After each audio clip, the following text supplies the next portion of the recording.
బేహద్ పరం మహాశాంతి. ఈరోజు పురుషార్థమునకు ధారణా పాయింట్స్. బాప్ అంటున్నారు, పిల్లలు తమ దినచర్యను బాపు యొక్క శ్రీమతమనుసారంగా నడిపిస్తూ ఉంటారు.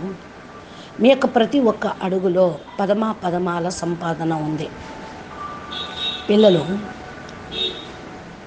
విశ్వం ముందు మీరు షాంపిల్గా అయ్యే ప్రత్యక్షం కూడా అవుతారు.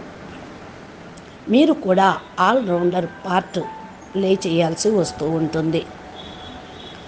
అన్నిటినీ వదిలేసి తపస్సు చేయాలి అని ఆలోచించకండి.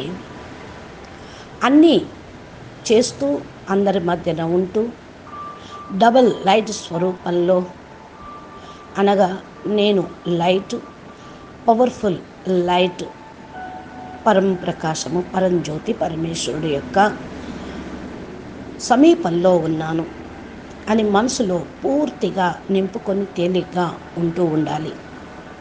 ఈ విధంగా బాపు యొక్క సాంగత్యంలో బాపును తోడుగా ఉంచుకొని నడుస్తూ ఉండండి. తమ యొక్క మన్మతాన్ని మిక్స్ చేయొద్దు.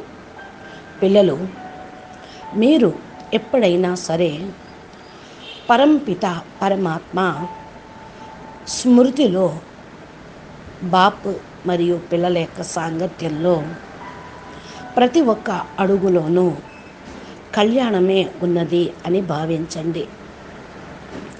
అందుకని డ్రామా యొక్క పట్టీ పైన తండ్రి యొక్క సాంగత్యంలో సీదా నడుస్తూ ఉండండి.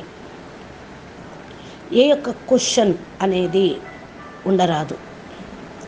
బస్ బిందు పెట్టండి.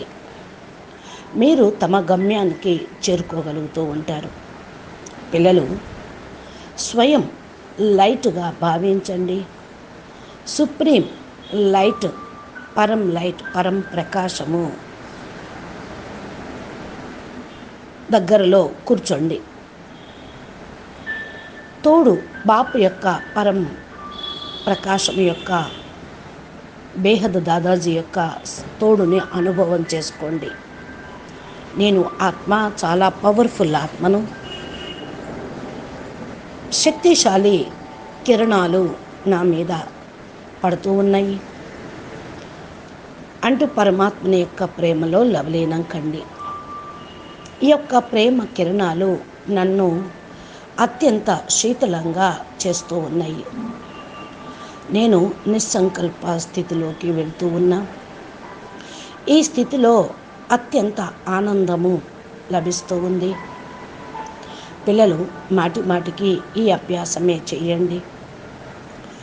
బాపు యొక్క అద్భుత ప్రేమయే పిల్లలైన మిమ్మల్ని ప్రపంచం నుండి అతీతంగా చేస్తూ ఉంది. పరమాత్మని యొక్క ప్రేమలో నిమగ్నం అయితే మీరు డబల్ లైట్ స్థితిలోకి వెళ్ళిపోతారు.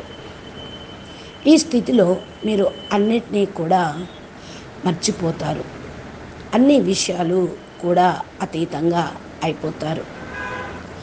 అందుకని సమర్పణ భావంతో, అనగా తమ భోజనం భగవంతుడికి, తండ్రికి ఇచ్చేసేయండి. భగవంతుడి యొక్క ఒడిలో ఇమిడిపోండి. ధైర్యంగా ముందుకు వెళ్తూ ఉండండి. ఎందుకంటే పరివర్తన అనేది అకస్మాత్తుగానే జరిగేది ఉంది. అచ్చా, పరం శాంతి. నమస్తే, ధన్యవాదాలు. బేహద్కే బేహద్, పరం. महाशांति है, महाशांति है, महाशांति है। नमस्ते।